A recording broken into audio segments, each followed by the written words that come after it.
Hey everyone, welcome back to the channel. In today's video, I'm going to show you how to import Premiere Pro project into Davinci Resolve. It's really simple and easy. First of all, open your project in Premiere Pro, go to the top menu bar and click on File. From the drop down, hover your mouse over Export and select Final Cut Pro XML. This format ensures a smooth transfer without any complicated options. When prompted, choose a name for your file and select a location to save it. Once the XML file is saved, you are done with Premiere Pro. Next, open DaVinci Resolve. Go to the Edit tab,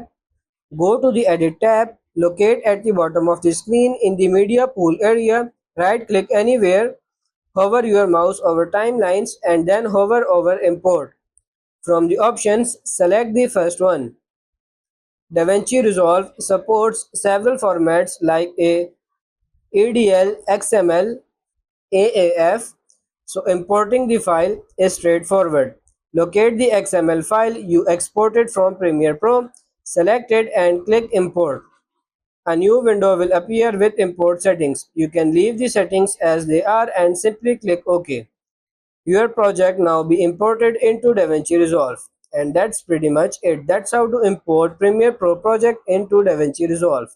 I hope this video was helpful. If it is, like it and subscribe to the channel. Thank you.